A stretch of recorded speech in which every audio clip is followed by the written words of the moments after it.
नमस्कार मित्रों, देसी ट्यूशंस में आपका स्वागत है। इस वीडियो में हम सीखने वाले हैं 8th standard Maharashtra board new syllabus history का 7th चैप्टर, जिसका नाम है नॉन कोऑपरेशन मूवमेंट। ये इसका दूसरा वीडियो है। आगे बढ़ने से पहले मेरी आपसे रिक्वेस्ट है कि प्लीज़ मेरे वीडियो को लाइक कीजिए, अपने दोस्तों के साथ भरपूर शेयर कीजिए।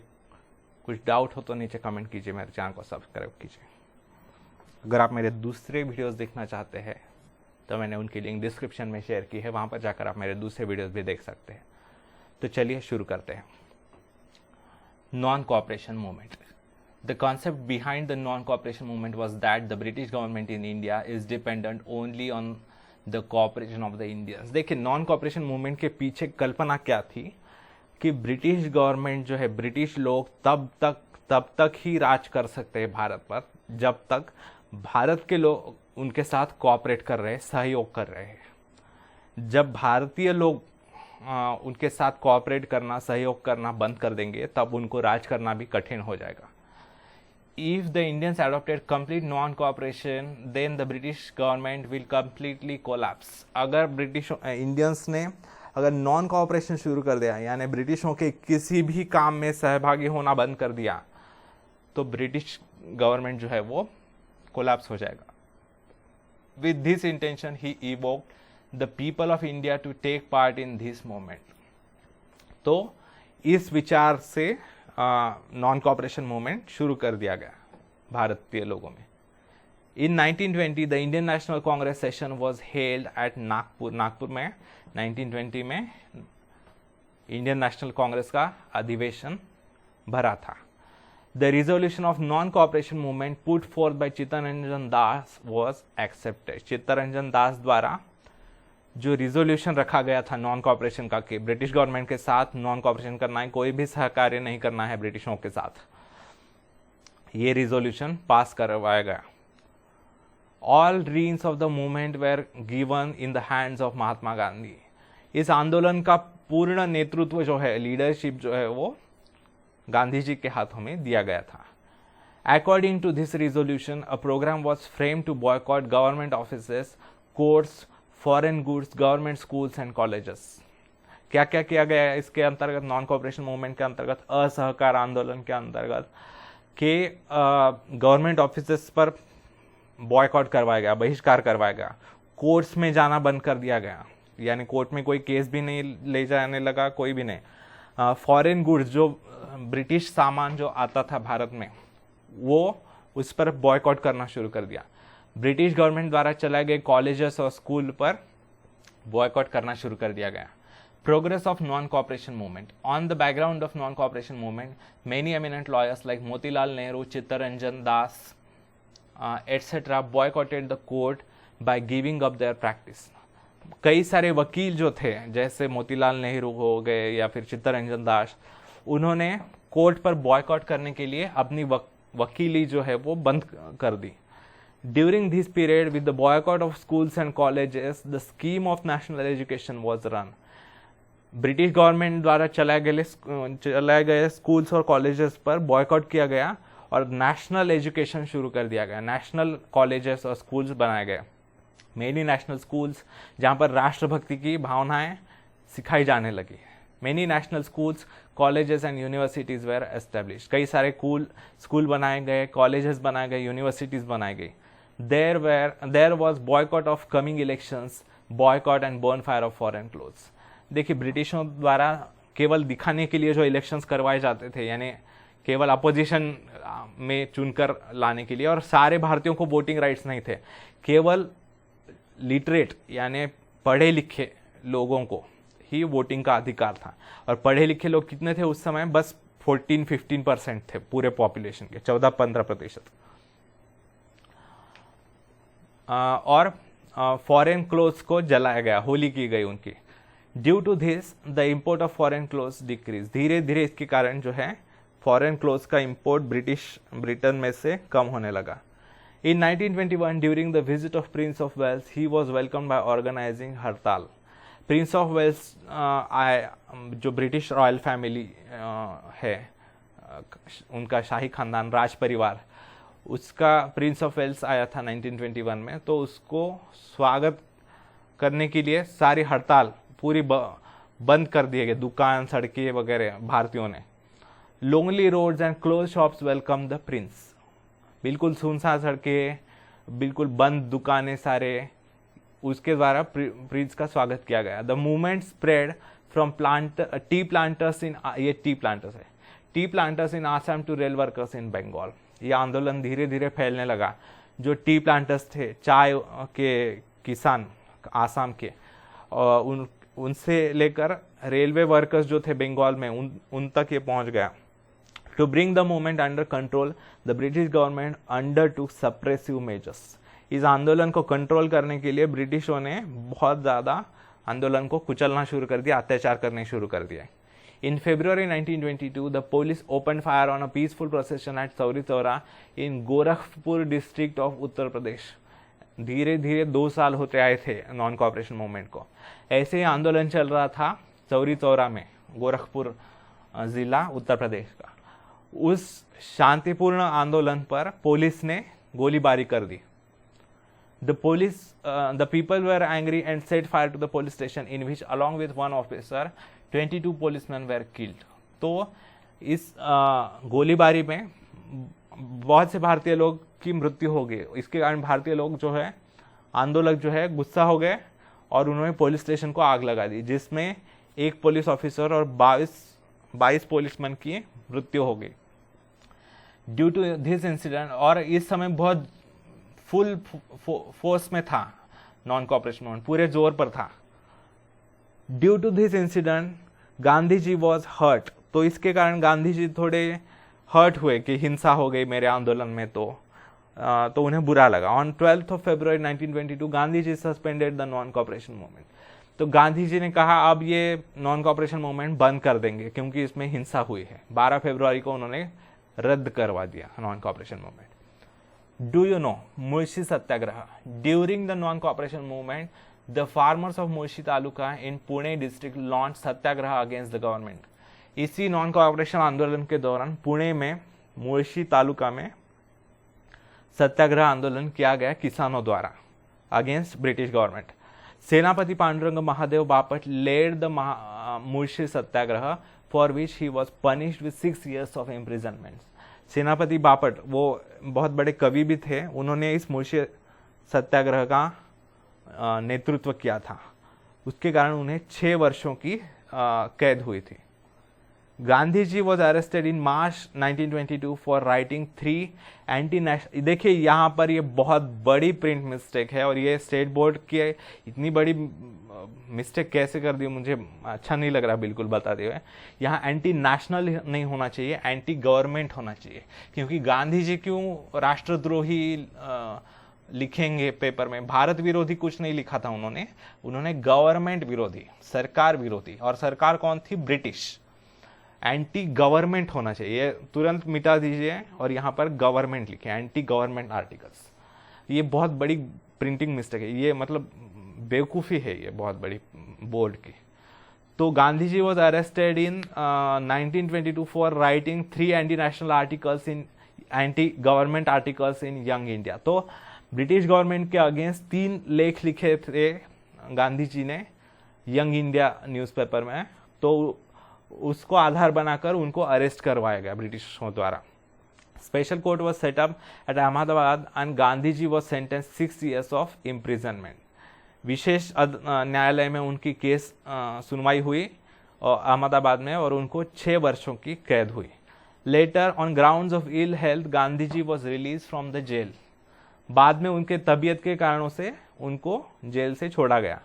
Gandhiji, along with non-cooperation movement, took up constructive programs which mainly included spread of Swadeshi, Hindu-Muslim unity, prohibition of alcohol, removal of untouchability, popularized the use of khadi, national education, etc. धीरे धीरे बहुत से constructive programmes arrange किए गए, जैसे स्वदेशी को प्रोत्साहन देना, भारत में बने हुए प्रोडक्ट्स को ही खरीदना, हिंदू और मुसलमानों की यूनिटी, क्योंकि बहुत दंगे होते थे उस समय। फिर प्रोहिबिशन ऑफ अल्कोहल, शराब पर पाबंदी, रिमूवल ऑफ अनटचेबिलिटी, अस्पृश्यता निवारण, यानी कुछ जो पिछड़े जाति के लोगों को टच नहीं किया जाता था उसका विरोध करना। Popularize use of khadi, khadi का यूज करना ताकि जो गांव के लोग हैं उसमें उनमें रोजगार निर्माण हो। नेशनल एजुकेशन, राष्ट्रीय शिक्षा देना यानी राष्ट्रभक्ति की शिक्षा देना। Due to these constructive programmes the national movement became more comprehensive in rural areas. धीरे धीरे गांव में भी ये आंदोलन फैलने लगा। Swaraj party, the members of Indian National Congress such as Chittaranjan Das, Motilal Nehru put up the idea of contesting elections and obstructing the work of British government। देखिए जो मोतीलाल नेहरू थे यानी जवाहरलाल नेहरू के पिताजी, उनका और चित्तरंजन दास जी का ये विचार था कि हमें इलेक्शंस लड़ने चाहिए और हमें पार्लियामेंट यानी असेंबली में चुनकर आकर हमें ब्रिटिश गवर्नमेंट के खिलाफ आवाज उठानी चाहिए असेंबली में। इन 1922 the Swaraj party was establish. 1922 में स्वराज पार्टी, इसमें कौन थे? कांग्रेस प्लस खिलाफत आंदोलन वाले, उनका यूनिटी करके स्वराज पार्टी बनाई गई थी। In 1923 many members of Swaraj party were elected in the Central Legislative Assembly and Provincial Legislative Assembly, mainly including Motilal Nehru, Madan Mohan Malaviya, Lala Lajpat Rai and N C. Kerkar. कई सारे लोग 1923 में चुनकर आए स्वराज पार्टी के सेंट्रल यानी सेंट्रल असेंबली में और प्रोविंशियल यानी स्टेट असेंबली में। प्रोविंस यानी प्रांत कहते हैं यानी राज्य। उनमें कई सारे लोग जैसे मोतीलाल नेहरू, मदन मोहन मालवीय, लाला लजपत राय, एन.सी. केरकर ये चुनकर आए। When the political movement in the country calmed down, then the fight in the legislative assembly was strengthened by the Swaraj Party। धीरे धीरे देश में थोड़ा वातावरण शांत होने लगा, लेकिन उन्होंने ये हमारी आंदोलन जो है, लड़ाई जो है वो असेंबली में जारी रखी स्वराज पार्टी द्वारा। They severely oppose the unjust policies of British. अन्यायकारक जो नीतियां थी ब्रिटिशों के, उनको बहुत ज्यादा विरोध किया उन्होंने। They demanded that responsible government should be given to India in future. उन्होंने ये मांग की भारत में एक जिम्मेदार सरकार चाहिए हमें, भारतीय लोगों के प्रति, भारतीय लोगों की चिंता करने वाली शासन चाहिए हमें, गवर्नमेंट चाहिए, ऐसे अत्याचारी गवर्नमेंट हमें नहीं चाहिए। They made a resolution to be passed out in legislative assembly for the release of political leaders from prison। उन्होंने एक रिजोल्यूशन पास करवाया असेंबली में से, जो पॉलिटिकल लीडर्स थे यानी राजकीय कैदी थे, यानी ब्रिटिशों के विरोध में आंदोलन करने वाले, ब्रिटिश गवर्नमेंट के विरोध में आंदोलन करने वाले, जो जिनको सजा हुई थी, कैद हुई थी, उनको छुड़वाने के लिए उन्होंने असेंबली में रिजोल्यूशन पास करवाया to call the round table conference. एक राउंड टेबल कॉन्फ्रेंस, सभी ब्रिटिश गवर्नमेंट और भारतीय नेता जो थे उनकी मिलकर एक कॉन्फ्रेंस होनी चाहिए, ऐसी उन्होंने मांग की, meeting. The government rejected most of the resolutions, लेकिन गवर्नमेंट ने मोस्ट ऑफ द रिजोल्यूशंस नहीं माने। Simon Commission, the reforms introduced by the Montagu Chelmsford Act of 1919 were unsatisfactory. देखिए, जो रिफॉर्म्स हमने पिछले चैप्टर में देखा है, मॉन्टेग्यू चेम्सफोर्ड एक्ट द्वारा जो लाए गए थे रिफॉर्म, सुधारणाएं जो लाई गई थी ब्रिटिश गवर्नमेंट में 1919 में, वो बहुत ही असमाधानकारक थे, असंतुष्टिजनक थे। तो लोकमान्य तिलक जी ने उस पर काफी निंदा भी की थी। Hence there was discontent among the Indian people. तो उसके कारण भारतीयों में बहुत असंतुष्टि थी, असंतोष था, गुस्सा था। On this background, the British appointed a commission under the chairmanship of Sir John Simon। तो वो लोगों में जो गुस्सा था भारतीय लोगों में, उसको सुलझाने के लिए ब्रिटिशों द्वारा एक कमीशन, आयोग स्थापन किया गया, जिसके अध्यक्ष थे Sir John Simon. In this commission none of the Indian member was included. ये जो आयोग था, मेंबर था, एक कमीशन, कई सारे मेंबर्स होते उसमें एक भी भारतीय मेंबर नहीं था। भारतीय लोगों को बिल्कुल उन्होंने प्रवेश नहीं दिया था। यानी भारत में भारतीय लोगों पर भारतीय सरकार कैसी होनी चाहिए ये डिसाइड कर रहे हैं वो लोग, लेकिन उसमें एक भी भारतीय को नहीं समाया गया। तो उसके कारण भारतीय नेता जो थे वो बहुत क्रोधित हो गए। Hence the Congress decided to boycott the commission. तो कांग्रेस ने डिसाइड किया कि ये कमीशन को हम बॉयकॉट करेंगे, ये जो भी करने वाले हैं उसको हम नहीं मानेंगे। In 1928, the commission arrived in India Bharat में साइमन कमीशन आ गया 1928 में विजिट करने। Wherever it traveled, the people made demonstrations against them by shouting the slogans like Simon go back। जहाँ जहाँ वो गए भारत में साइमन कमीशन के मेंबर्स, वहाँ वहाँ भारतीयों ने उनका बहुत विरोध किया और साइमन गो बैक ऐसे चिल्लाकर उन्होंने आंदोलन किया, विरोध किया काले झंडे दिखाकर। There was lathi charge on demonstrators, जो ऐसे विरोध कर रहे थे, आंदोलन कर रहे थे साइमन कमीशन के विरोध में, उन पर लाठीचार्ज किया गया, लाठी मार किया गया पुलिस द्वारा। At Lahore, Lala Lajpat Rai was leading the demonstration against the Simon Commission. Lahore में क्या हुआ, लाला लाजपत राय जो थे वो नेतृत्व कर रहे थे साइमन कमीशन के विरोध का, आंदोलन का। The police lathi charge the demonstrators, यहाँ पर भी पुलिस ने बहुत ही निर्दयता से लाठी मार कर दिया। Saunders, a police officer attack Lalaji with a lathi. Saunders नाम का एक पुलिस ऑफिसर बहुत ही अत्याचारी था, क्रूर था। उसने लालाजी, एक बूढ़े व्यक्ति थे, उन पर लाठी से अटैक कर दिया, उनको बहुत मारा। After the attack in a protest meeting, Lalaji said every blow on my body will prove a nail in the coffin of the British empire. उसके बाद जख्मी होने पर लालाजी ने एक सभा में कहा कि मुझ पर किया गया हर एक लाठी का वार ब्रिटिशों के ताबूत का, ब्रिटिश साम्राज्य के ताबूत की कील होगा। यानी इसका मतलब क्या है, जो ताबूत यानी शव पेटी जिसमें डेड बॉडी रखते हैं ना, उनके वेस्टर्न कंट्रीज में डेड बॉडी एक पेटी में रखकर उस पेटी को दफनाया जाता है, तो उस पेटी को कहते हैं कॉफिन। और उस पेटी में डेड बॉडी रखने के बाद उसको कीले ठोके जाते हैं पूरे सील करने के लिए। तो उन्होंने कहा था कि मुझ पर किया गया हर एक वार ब्रिटिश एम्पायर के कॉफिन पर एक एक कील का काम करेगा, नेल की तरह ठोका जाएगा। यानी ये ब्रिटिश एम्पायर अपने मृत्यु की तरफ बढ़ रहा है, ऐसा उन्होंने कहा, अंत की तरफ बढ़ रहा है। Within few days of the attack Lalaji died. उस अटैक में वो बहुत जख्मी हुए थे और उसी में उनकी मृत्यु हो गई। Nehru report, Birkenhead, Secretary of State of India, criticized that Indian leaders cannot draft a unanimously accepted constitution। Birkenhead जो था secretary of state of India, यानी भारतीय जो भारत का काम करने वाला, जैसे अलग अलग मंत्री होते हैं ना, वैसे भारत का काम देखने वाला अलग से मंत्री टाइप था ब्रिटिश गवर्नमेंट में, इंग्लैंड में। तो वो जो था बर्कनहेड नाम था उसका उस समय। उसने ये कहा कि भारतीय नेताओं की इतनी पहुंच नहीं है, उनकी इतनी समझ नहीं है कि वो एक अच्छी सी कॉन्स्टिट्यूशन बना सकते हैं। उनका ये कहना था कि भारतीयों को कॉन्स्टिट्यूशन नहीं बना सकते भारतीय लोग, इसलिए वो उन पर ब्रिटिशों ने ही राज करना चाहिए, भारतीयों की औकात नहीं है राज करने की, बस गुलाम ही करने की है।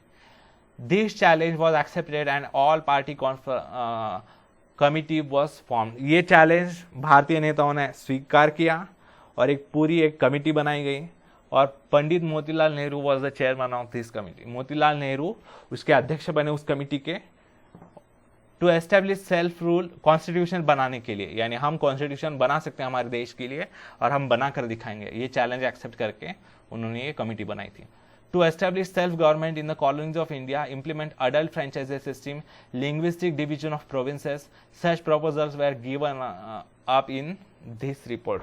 तो उन्होंने क्या मांगे रखी इस कमिटी में कि स्वराज चाहिए, यानी पूर्णतः इंडिपेंडेंस, ब्रिटिश गवर्नमेंट ने चला जाना चाहिए यहाँ से, और इम्प्लीमेंट अडल्ट फ्रेंचाइजी सिस्टम, यानी सभी जो अडल्ट है, यानी 18 साल से ज़्यादा, उस समय अडल्ट 21 साल से ज़्यादा के लोगों को कहा जाता था, या तो 21 साल से ज़्यादा आयु के लोग जो है उनको सभी को वोटिंग का अधिकार दिया जाएगा हमारे कॉन्स्टिट्यूशन के तहत। लिंग्विस्टिक डिवीजन ऑफ प्रोविंसेस, यानी राज्यों का भाषा के आधार पर डिवीजन किया जाएगा, यानी तेलुगु भाषा वाले अलग, मराठी भाषा वाले महाराष्ट्र राज्य में, ऐसा अलग अलग भाषा के आधार पर राज्य बनाए जाएंगे, ऐसे प्रपोजल्स रखे गए। This report was known as Nehru report. इस रिपोर्ट को नेहरू रिपोर्ट कहा गया। By the end of 1929, an indication was given that if Nehru report is not accepted by the government, then the civil disobedience movement will be started. 1929 के बाद में उन्होंने कहा, committee ने, भारतीय नेताओं ने कहा ब्रिटिशों को कि अगर आपने नेहरू रिपोर्ट नहीं मानी तो हम सिविल डिसोबीडियंस मूवमेंट शुरू कर देंगे। ठीक है, यानी हम जो भी आपके कानून है, आपके नियम है, बिल्कुल नहीं मानेंगे, उसे शांतिपूर्वक तरीके से तोड़ेंगे। On this background in December 1929 the Lahore session presided bye Pandit Jawaharlal Nehru became memorable in the history. तो इसमें जो है दिसंबर 1929 में लाहौर में जो अधिवेशन हुआ था कांग्रेस का, अध्यक्षता थी जवाहरलाल नेहरू के पास, वो बहुत ऐतिहासिक रहा। डिमांड फॉर पूर्ण Swaraj. The objective of Indian National Congress of dominant status was not acceptable to many young members. देखिए, पहले कई सारे कांग्रेस के मेंबर्स ने कहा था कि हमें डोमिनियन स्टेटस चाहिए। डोमिनियन स्टेटस क्या होता है, यानी भारत जो है वो एक देश रहेगा, हमारे प्रधानमंत्री हमारे लोग ही चुनकर भेजेंगे, प्रधानमंत्री भारतीयों द्वारा चुने हुए भारतीय व्यक्ति ही होंगे, लेकिन जो राष्ट्र प्रमुख होंगे वो ब्रिटिश का किंग या क्वीन ही होंगे, राष्ट्र प्रमुख।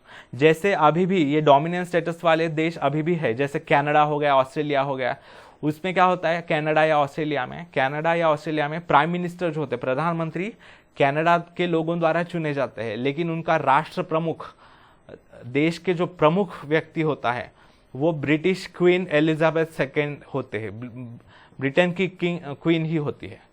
वैसे उन्होंने कई सारे कांग्रेस के लोग मान रहे थे कि डोमिनेंट स्टेटस उसे कहते हैं कि प्राइम मिनिस्टर हमारे और आपका रानी आपकी, लेकिन जो यंग लीडर्स थे उनको ये भी मंजूर नहीं था। उनका ये कहना था कि पूर्ण स्वराज चाहिए, राष्ट्र प्रमुख भी हमारा चाहिए, यानी आज हम जो है पूर्ण स्वराज है, यानी हम डोमिनियन नहीं है, अभी हम क्या है, रिपब्लिक है, यानी हमारे जो राष्ट्र प्रमुख कौन होते हैं, राष्ट्रपति, प्रेसिडेंट होते हैं, वो भी भारतीय नागरिक होते हैं, और हमारा राष्ट्र प्रमुख कोई ब्रिटिश किंग या क्वीन नहीं है।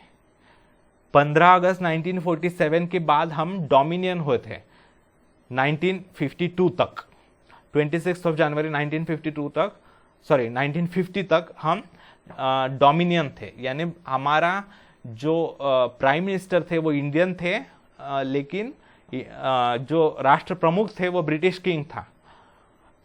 तो उसमें 26 जनवरी 1950 को रिपब्लिक डे मनाया जाता है, 26 जनवरी, तब से हमारा देश रिपब्लिक हो गया, यानी हमारे प्रेसिडेंट बन गए राष्ट्र प्रमुख जो भारतीय होंगे। तो ये डोमिनेंट स्टेटस मंजूर नहीं था बहुत से नेताओं को। Young leaders like Pandit Nehru and Subhash Chandra Bose were demanding complete independence. Nehru या फिर सुभाष चंद्र बोस जैसे नेताओं ने पूर्ण स्वराज की मांग की, दैट इज पूर्ण स्वराज, यानी राष्ट्र प्रमुख भी हमारे ही होंगे और प्रधानमंत्री भी हमारे ही होंगे, हमें कोई विदेशी नहीं चाहिए हमारे देश पर राज करने वाला। Due to the influence of this young group in the Lahore session of Indian National Congress, resolution of attainment of complete independence was pass. तो इस यंग नेताओं के कारण जो लाहौर सेशन था कांग्रेस का, उसमें ये रिजोल्यूशन पास कर दिया गया, संकल्प बनाया गया कि हमें पूर्ण स्वराज चाहिए, बिल्कुल पूर्ण Swaraj. Through this resolution Indian National Congress gave up the objective of dominion status. तो पहले इंडियन नेशनल कांग्रेस की मांग थी कि हमें डोमिनियन स्टेटस दिया तो भी चलेगा, लेकिन धीरे धीरे डोमिनियन स्टेटस की मांग कैंसिल कर दी और पूर्ण स्वराज की मांग आगे कर दी। From here onwards the objective of national movement was complete independence of India. धीरे उसके बाद आज उस दिन से उन्होंने डिक्लेयर कर दिया कि हमारा पूरा आंदोलन पूर्ण स्वराज के लिए है, कंप्लीट इंडिपेंडेंस, यानी हमारा राष्ट्र प्रमुख भी हमारे राष्ट्रपति होंगे, प्रेसिडेंट, और हमारे प्रधानमंत्री भी हमारे होंगे, आपका कोई हमें कोई संबंध नहीं रखना आपके साथ। On 31st of December 1929, Pandit Nehru unfurled the tricolor flag and a resolution was passed in which 26 January was declared to be celebrated as Independence Day. तो 31st of December 1929 को नेहरू जी ने तिरंगा लहराया और उन्होंने कहा कि आज से हर वर्ष हम 26 जनवरी को स्वतंत्रता दिन के तौर पर मनाएंगे जब तक ब्रिटिश लोग हमें स्वातंत्र्य नहीं देते। तो 26th of January 1930 on 26th of January 1930 people all over the country took pledge for carrying out freedom movement with non-violent means for attainment of independence in India। तो 26th of January 1930 ये independence day मनाया गया।